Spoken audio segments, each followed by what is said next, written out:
Hi guys, good morning. কেমন আছো তোমরা? নিশ্চয়ই খুব ভালো আছি। আমিও ভালো আছি, কিন্তু মানে খারাপ আছি বলবো না, ঠিকই আছে। কিন্তু আমার বহুত দিন যাবত আমার কোনো ভিডিও করা হয়নি আর।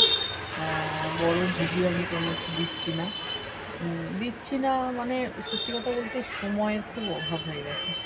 আমি মানে তোমরা প্রথম শেষের দিকে শুনেছিলে আমি একটা বিজনেসের সঙ্গে রয়েছি এখন।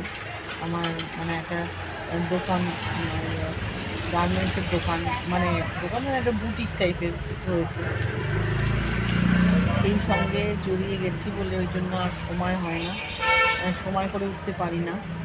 আর সেই জন্য আমার ভিডিও করা হয় না। টুকটাক যা শর্ট ভিডিও সেটাই দিই, ব্রড ভিডিও কিছু দিতে পারি না। তাই আজকে ভাবলাম যে অনেকদিন তোমাদের সঙ্গে কোনো কমিউনিকেশন নেই, সেই জন্য খুব ইচ্ছা করছে তোমাদের সঙ্গে একটু কমিউনিকেট করতে।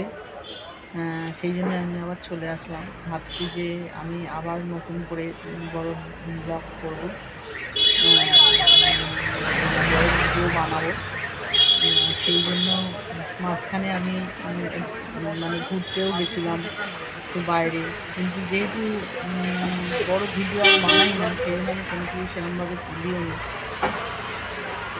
সবই মানে ছোটো ছোটো আনকাট ভিডিওগুলো তুলেছি। যাই হোক, ভাবছি যে আবার নতুন করে এই ভিডিওতে আসবো, বড় ভিডিও বানাবো। তোমাদের আমি দেখছি অনেকেই মানে আমাকে বলেছো যে দিদি আর ভিডিও কেন বানাও না, বড় ভিডিও কেন বানাও না। বড় ভিডিও বানাই না একটাই কারণ, যে আমি সময় করে উঠতে পারছি না, সেই জন্য। কিন্তু এখন ভাবছি যে মনে মনে যে না, যেহেতু তোমাদের সঙ্গে অনেক দিন টাচ ছিল, তোমাদের কমেন্টসগুলো পড়তাম, প্রচুর সবাই কমেন্টস করেছে। হ্যাঁ হ্যাঁ, তা এই কমেন্টস করে তোমরা জানিয়েছো যে কেউ বলেছো দিদি ভাই তুমি যেরকম পারো ভিডিও দাও একটু সময় করে। কেউ বলেছো যে দিদি ভিডিও বানানো বন্ধ করে দিলে কেন, কী কারণ, তোমার কি শরীর খারাপ, নানান কিছু অনেকেই কমেন্টস করেছো। তা আজকেই আমি সেটা রিভিল করলাম যে অন্য কোনো কিছুই কারণ না, আমার শরীরও মোটামুটি ঠিকই আছে, শুধু আমার সময়ের অভাবের জন্য আমি বড় ভিডিও করতে পারি না।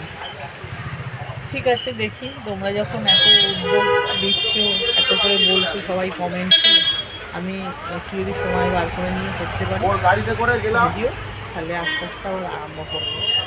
তাহলে চলো, একটু আজকে মানে মোটামুটি তোমাদের সঙ্গে এইটুকুনি কমিউনিকেশান করলাম। কাল থেকে আমি আস্তে আস্তে বড় ভিডিও বানানোর চেষ্টা করবো, কেন? তাহলে আজকের মতো